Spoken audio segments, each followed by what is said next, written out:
The Isle in the Silver Sea, Chapter 5. Simran. Isadora Delaney was born with a silver spoon in her mouth. She should have had the world. If she hadn't been an incarnate, she really could have been somebody. Source: transcription of speech at the funeral of Isadora Delaney, by Lara Atwater. Archivists ruling for retention as evidence of treason. Interrogation advised. Senior archivists ruling. Atwater is a known incarnate. The Laidley Worm. No interrogation required at this time. Document earmarked for disposal. Review in 12 months. The wind was roaring, rain lashing down. The stagecoach carrying Simran and Hari Tagore stopped at a roadside inn, and 13 passengers dressed in greatcoats and shawls and bonnets tumbled into the muggy heat of the dining room. They'd be back on the road as soon as the worst of the storm cleared. So Simran ordered some bread and cheese, which was the best she could afford. She desperately needed the Limni ink she'd stolen. Tattooing was an art and paid well, but Simran was not a traditional tattooist, with a gift for skin and art. She was a scribe through and through. When she drew Limni ink into her needles, it was her intent that tangled with the ink, and made something useful out of it. Shit at art, good at magic was how she described herself. And it was no more or less than the truth. No Limni ink meant no meaningful work. Being far from her scriptorium meant no work too. But there was no avoiding that. The stagecoach had jolted angrily through the rolling countryside, like a bucking horse. Simran's lower back still ached, and Hari was perched on his barstool with his head in his hands, chewing an aniseed sweet to settle his stomach. Bloody coaches, he muttered. One day we're going to be rich, and get better transport. A gilded carriage with 10 white horses, or something that never jolts. Sure, said Simran. That sounds realistic. Eat your sandwich. I don't want to eat maggoty cheese. Then don't, Simran said, poking the back of his head with a fingertip. Starve to death. I don't care. The cheese was maggoty. Some people considered that a delicacy, but Simran liked her food dead before she ate it. She stole one of Hari's sweets from his pocket, and sucked at it desultorily as she pondered the twinged muscles in her back and the stranger twinge in her chest. There was a tug inside her, urging her back to London. There was nothing in the smoky inn to distract her from it. The tug was a tale, and the tug was the night, with her sly, knowing smile. The tug was going to be the death of her. Our tale hasn't begun yet, Simran reminded herself, but it was cold comfort. It was going to, after all. Seeing the night seeing her, had set the clock ticking. Will you go and see your parents? Hari asked. They'd like it. Simran pointedly said nothing. Hari sighed. Uncle doesn't write to you every week, because he hates you. No, said Simran. I know he loves me. That isn't the point. The door creaked open, bringing the storm in with it. The wind groaned, and the rain splattered on the rough wooden floorboards, heralding a line of figures who glided in. Simran saw their shadows first, and some bone-deep instinct made her body tense, and her blood run cold. Slowly, she raised her head. Witch hunters! She watched them glide by, in their Copadin hats polished to a keen shine, their doublets starched flat and stiff. Simran sat about as stiffly on her stool, stomach curdling with more than nausea or hunger. Oh, Simran knew the shape of a witch hunter. They were bruisers and opportunists. They didn't just hunt witches. No, any monster that required capturing or killing was their business. They were functional, a necessity for trolls under bridges and corpses rising from graves with overly sharp teeth. They had to be here for her. She thought of her knight again. That sly, knowing smile turning to horror. That name on the knight's lips. Isadora. Of course there were witch hunters looking for her. She should have expected it. She was an incarnate. And her tale had begun. Someone would be seeking her out. Maybe the night Veena had sent them. Why wouldn't she? She couldn't kill Simran if she couldn't find her. When was the stagecoach driver going to call them all back? Simran looked out the window. The rain was still pouring. She couldn't use magic here without drawing the witch hunters like bloodhounds to a hair. And her pistol would do her little more good. I'm going, Simran said under her breath to Hari. She didn't wait for him to respond. Taking advantage of the milling crowd of travelers, she slid from the stool and headed toward the back of the inn. The tables were full, and it was hard to weave around them. Her hip knocked into one, and a man's ale spilled. He swore, and Simran muttered, Sorry, sorry. Someone was following her. There were footsteps behind her. Not Hari's footsteps.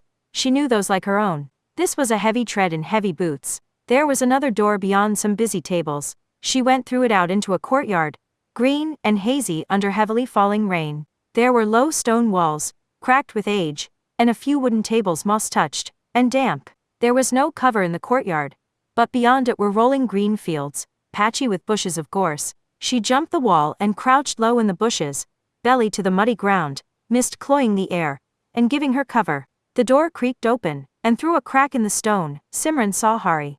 Hari stumbled breathlessly out the door, straightened his greatcoat, and fished a hand-rolled cigarette from his pocket. He must have run to catch up with her. He didn't look at her as he fumbled into his pocket again for a match.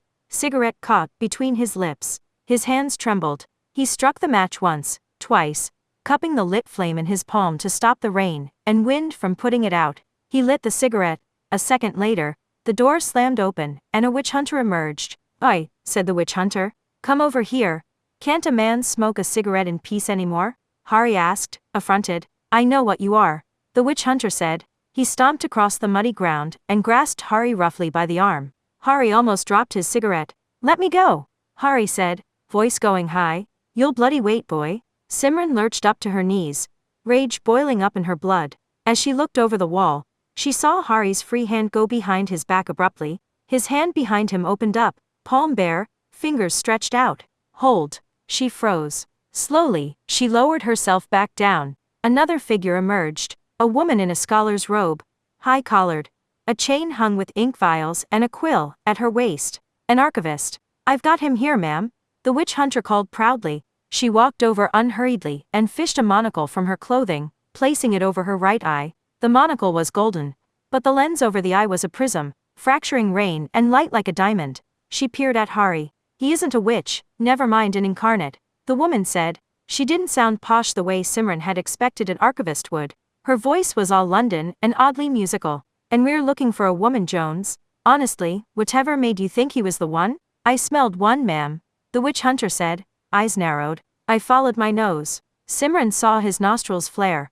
But the rain and the tobacco smoke seemed to be enough to block the scent of Simran's tail from reaching his nose. A sigh. "Well, your nose has clearly led you astray," he scowled. "There's other work I could be doing," he muttered. "Work where I'd be appreciated. Scads of witches running off into the ancient forest, each worth a good sack of silver. And here I am with you, being judged by a paper pusher." The woman's expression cooled, and her voice with it. "Head inside, Jones. Test your nose again there." As the witch hunter, grumbling, released Hari, the archivist turned to Hari and said cordially, "I'm sorry for your troubles." Simran realized with a start that the archivist was as brown as she and Hari were. Unusual for their kind. They were usually all stock through and through, white as paper. There was a clink of coin. The witch hunter and the archivist turned and went back into the inn. A pause. "You can come out now, Sim." "I don't think they're coming back." Simran stood and met Hari's eyes. "How did you know what to do?" Simran asked, distracting the witch hunter with smoke. "I wouldn't have thought of it. You think I'd live this long with a witch and not make sure I knew how to scare off a witch hunter? Come on, Sim. I can't fight the way you can, but I can at least get us out of trouble," Hari remarked, stubbing the cigarette out with his boot. "What should we be doing?" Simran thought of walking back through that into the front entrance. They could perhaps sneak around the inn to the stagecoach, but the rain was still pouring furiously, and the witch hunters were inside, looking for her. "Hiding," said Simran. "Or walking.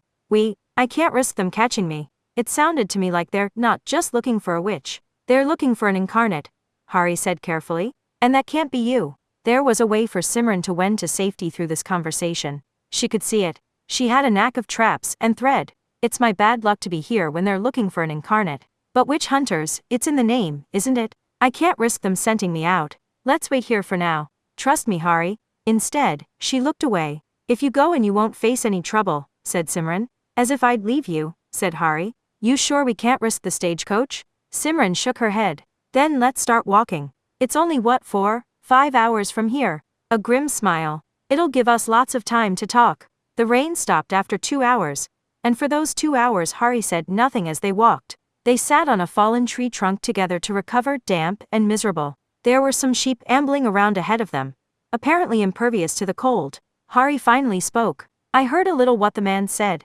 The one who attacked you." "Not much, but now," he shook his head. "I thought he was talking nonsense. But he wasn't, was he? He was looking for you. He thinks you're an incarnate." "He did say that," Simran said, throat tight. "He was right. I am." "You're not," Hari said, as Simran stared fixedly at the sheep ambling on the road ahead of them. "You can't be? You had to be suspicious, at least." "I'm a witch, Hari. Isn't that a clue?" "The Isle does strange things to everyone," Hari said immediately. And Lydia's as elsewhere made as we are.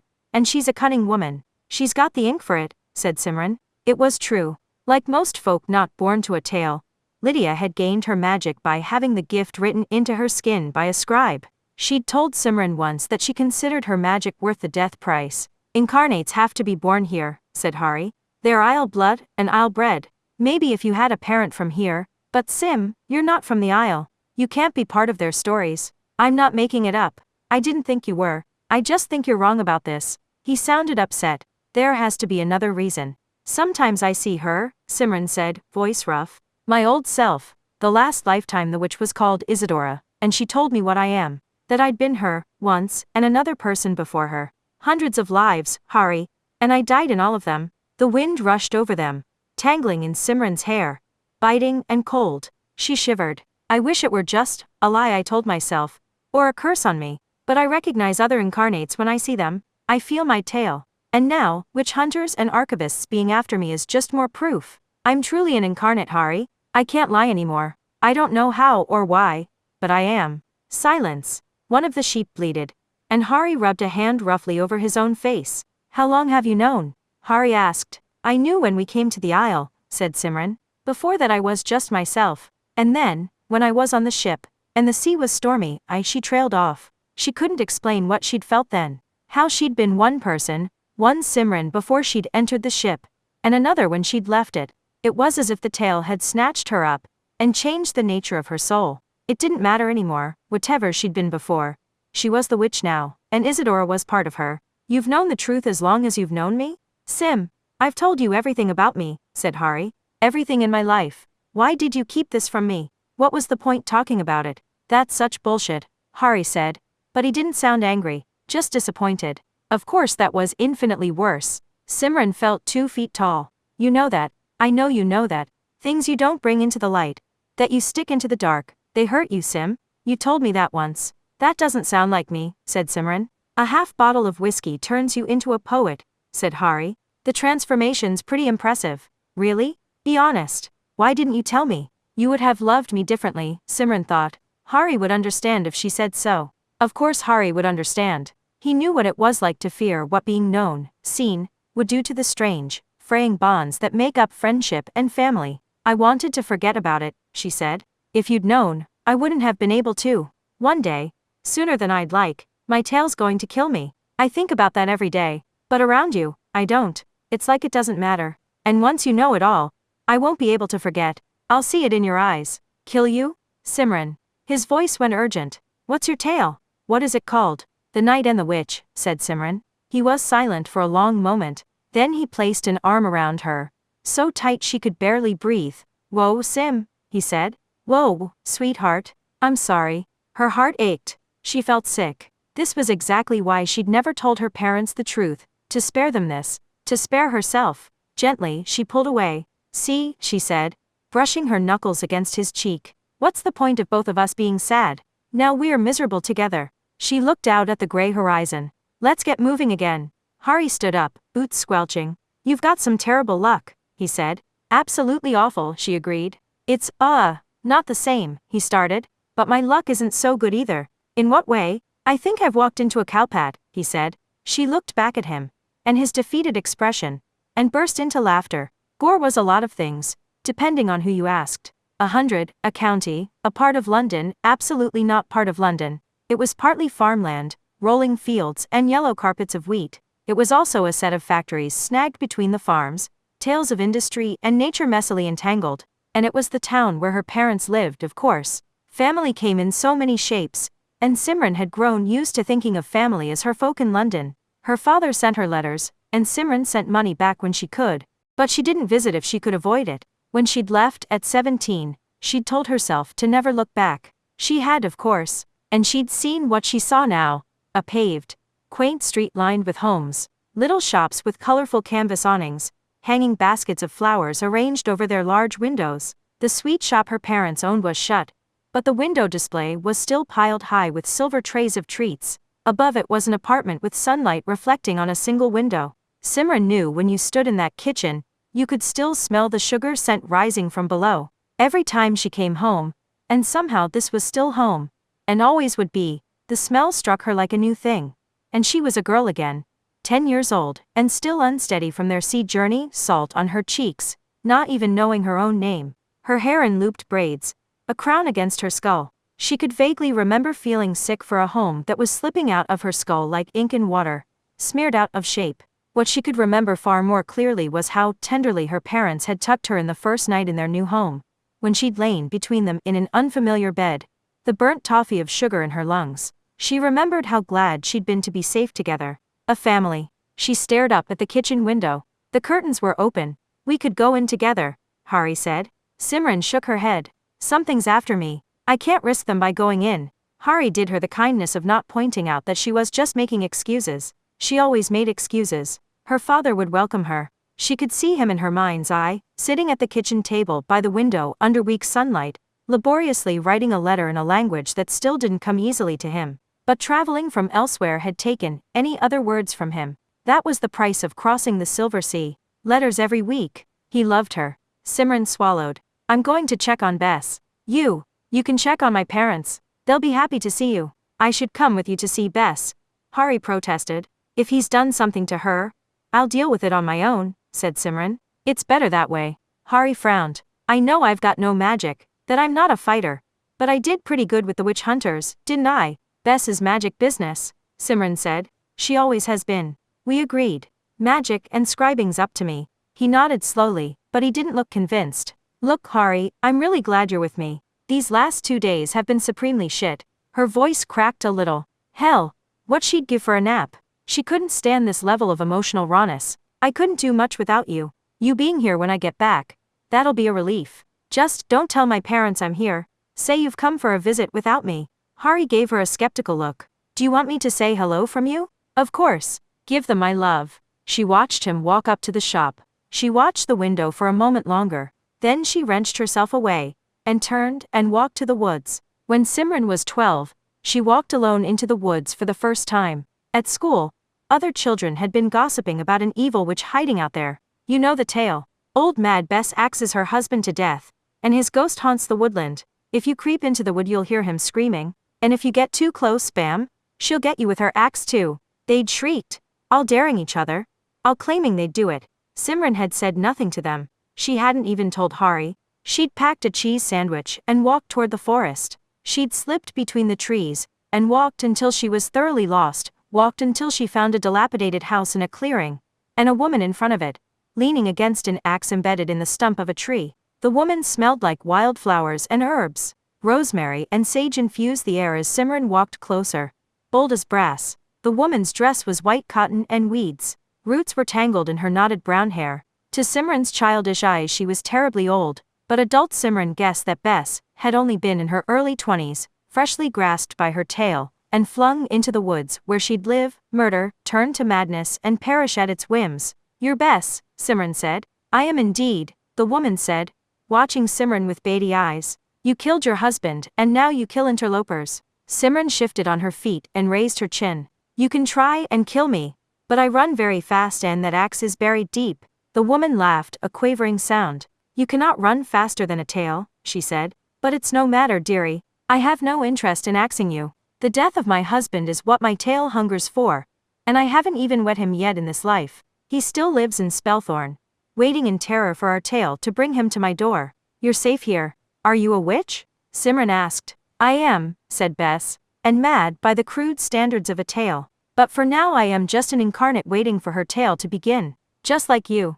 Simran took a step closer. This was what she'd been looking for. Someone who would see her. Am I? Are you what? An incarnate. The woman threw her head back and laughed. Of course you are, child. I knew you'd come here eventually. I felt you. Didn't you feel me? I don't want to be one, Simran said thinly. Is there a way not to be? The woman drifted from the tree stump towards Simran. Whoa, dearie, she said tenderly, taking Simran's hands in her own. You need not be afraid. What you are is an honor. There are parts of the isle that exist because of you. What exists because of me? Simran asked. I don't know, do I? I know my tail is a small, sweet one, just large enough to feed these woods, and keep the deer dancing. She kneeled. The woods shall eat me, said Bess. I am the bone porridge that gives them life, aren't I? I shall be a haggard witch, terrorizing unwary travelers, and then I will die. And then I'll be reborn again, I suppose, to sharpen my axe and kill another poor man. That's the normal way of things. What else do you want to know? Are you happy? Simran asked. To be an incarnate? A shadow passed across Bess's face. She smiled. Well, she said. Of course. I'm as happy as you are. What else? Simran took a deep breath. I want to learn how to be a witch, she said. The woodland around her, now, was silent. She was dressed for a tale of fields and sheep, countryside inns, and the gentle pleasures of a green and simple land. Dressing for the kind of tale you were walking into was respectful. Everyone on the isle knew it. The mud on her clothes was a start, but as she walked she unwound the bun of her hair, purposefully mussing it into tangles. Some witches were for cursing cities, for hooded cloaks under lamplight, and some were for the woods, where wildness shaped them. For a little while, she had to be a witch of the woods. Around her the blackthorn trees were white-blossomed and spindle-sharp. That was their nature. There was a faint scent of sage and rosemary in the air. She walked to Bess's cottage. There were no lights in the windows. The birds were silent. I know you're here, she said, voice hoarse. Show yourself. Bess, answer me. No answer. She walked forward warily, each step measured. Her boot hit something solid in the ground. An axe lay half buried in the soil. Bess's axe. The trees groaned, and Simran turned. A forked path lay ahead of her, one winding toward light, and one wending its way deep into the woodland darkness. Come, the woodland beckoned. Come to me. She hefted up the axe and all its terrible weight, gritted her teeth, and walked deeper into the woods.